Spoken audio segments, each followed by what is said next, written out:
Tandaan nyo to ha, para hindi kayo pabebe. Yung totoo, sino dito pagising sa umaga na stress? Medyo stress, hindi ka okay. It's normal! Because pagkagising mo sa umaga, hindi ka magigising without stress. If you're comfortable, if you're happy, hindi ka magigising. Ang panggising po sa umaga ay what we call a hormone called. So ibig sabihin, honoring your body first will actually help your mind. So ang goal mo, pagkagising mo sa umaga, huwag munang mag-isip. Guys, alam niyo yung pagsaset ng clear intention sa umaga? Ang purpose nun para alam mo yung gagawin mo. Hindi okay yung kwento, di okay yung beliefs mo. And again, kung hindi ka pa mayaman, hindi mo pa nakukuha goals mo, obviously hindi okay tong will of life mo, which means na hindi okay yung pagkagising mo. So kung hindi okay yung pagkagising mo, may dapat kang baguhin umaga pa lang. If you wanna win the day, you have to win the mornings.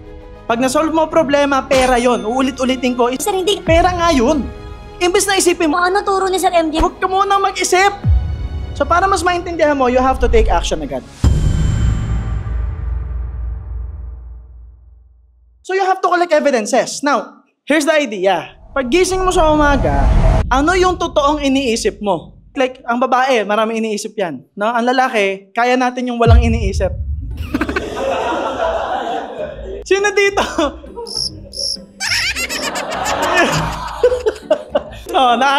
Gets nila eh. Gets nyo eh. Sino dito yun yung self-love mo? No?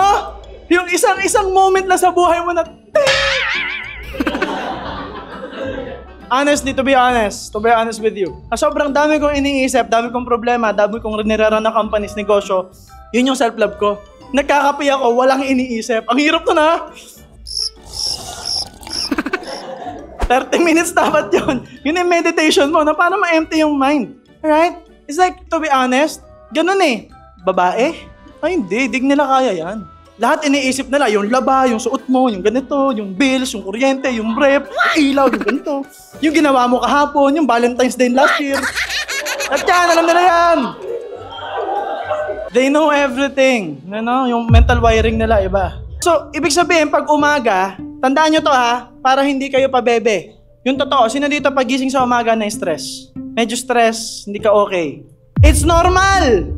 Because pagkagising mo sa umaga, hindi ka magigising without stress. If you're comfortable, if you're happy, hindi ka magigising. Ang panggising po sa umaga ay what we call a hormone called cortisol. And that's a stress hormone. Meaning, ang gumigising sa'yo, yung stress hormone, uy, gising na. So kaya pagkagising mo, parang stress ka. Kasi yun yung panggising, stress. Are you with me? So it's normal. Paggising mo, dehydrated ka.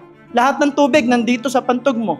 Dehydrated ka, your mind, your brain is composed of a lot of adipose tissue, meaning maraming fats. So yan yung unang-unang nade-drain ng liquid.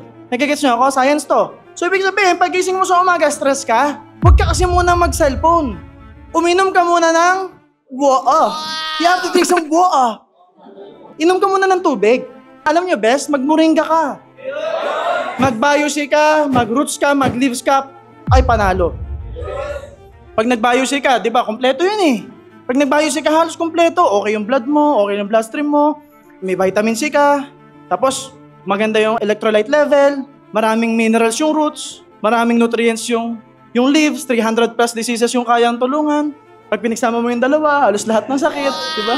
So, ibig sabihin, honoring your body first will actually help your mind.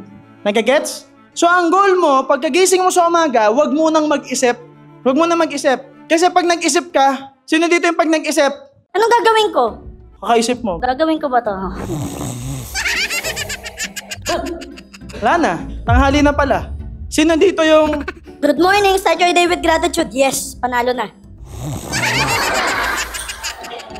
Basta nakapag-greet na, okay na yun. Nag-set ng clear intention. Guys, alam niyo yung pagsaset ng clear intention sa umaga? Ang purpose nun para alam mo yung gagawin mo. Iba hindi, pagkaset ng clear intention, okay na, yeah. Inisip sa pagtulog yung clear intention. So, the goal is to build a new story. That's it. Kasi nanggagaling yung story again sa mindset. Pag hindi maganda kwento mo, apektado ka the whole day. Are you with me? How you act, how you talk, how you speak, everything. So what's the story you freaking tell? Pag mulat ng mata ko, ito ako personally.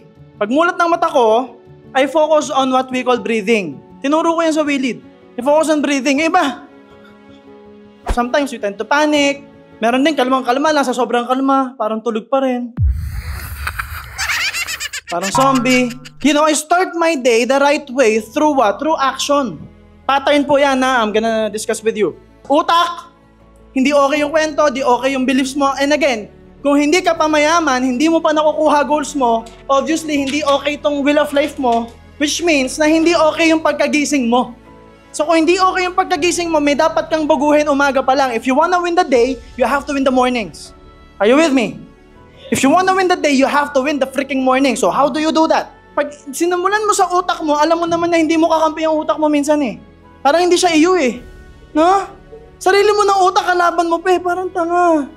So ano mangyayari? It will be anchored to a thought, an emotion. And based on the emotion, you won't take action.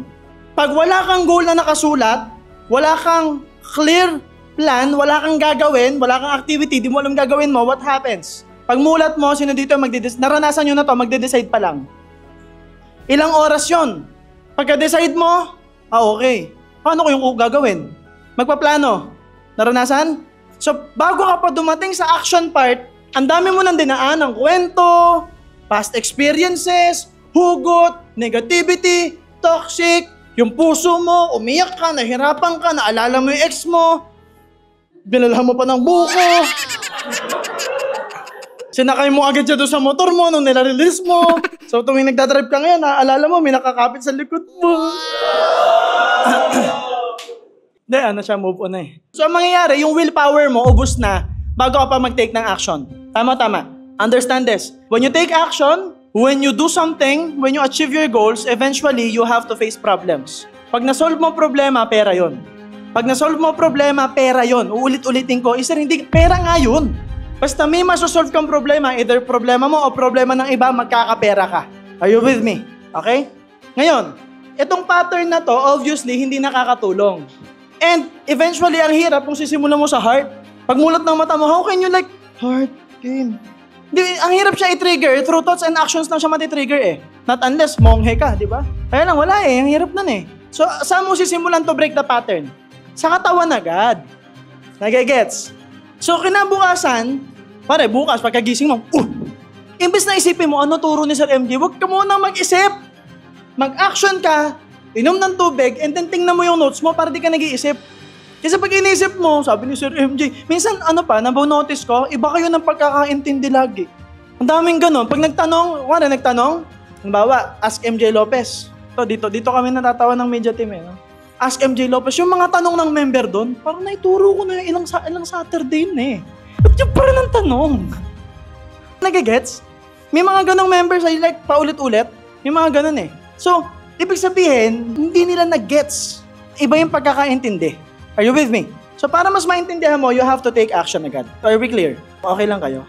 Yes! Naiintindihan nyo naman yung point ko? Yes! Because look, I'm gonna share with you the life of millionaires that I know, okay? Most of the millionaires that we will know and that I know personally, especially yung totoong matagal ng milyonaryo, I'm not talking about baguhan. I'm talking about millionaires who are 10 years, 20 years, 30 years ng milyonaryo papunta na sa billions. How they run their day is extremely structured. As in, nakastruktura lahat. Malinaw, ito yung gagawin ko, ito yung gagawin ko, ito yung gagawin ko, ito yung gagawin ko, ito yung gagawin ko. Bakit? So that hindi na magkukuha ng brain power kung bakit gagawin, kung kakailangan. Hindi. Yung brain power, yung utak, yung puso, yung katawan, nakatutok saan? Doon sa ginagawa in the meeting. Kasi sure akong may meeting ako, lahat ng emosyon ko, energy ko, ibubuhos ko sa meeting. So I have to make sure, while driving, nag-gain ako ng energy. While papunta sa office, nag-gain ako ng energy. Kasi sure ako, ito gagawin ko. Alam ko na gagawin ko. Eh ikaw, habang nagda-drive, hindi mo pa alam ano pinapakinggan mo music. Tama-tama. Tapos natripa mo, may playlist ka pa, chill ride. Unang-unang song mo doon, always, no? Baby, baby, I'll always be. Maya-maya, pagsamo na, no? Siguro ngayon, wala nang natira. Tapos binhi, no? Ano ang binhi ni Arthur Neri, no? Yun ang music mo, no? Mimit mo yung client, music mo, binhi, no? Hindi ko na nadiligan. Banat lang. What will happen to your emotions? It's not congruent, it's not related. Are you with me? So, ibig sabihin, since it is planned, malinaw, klaro.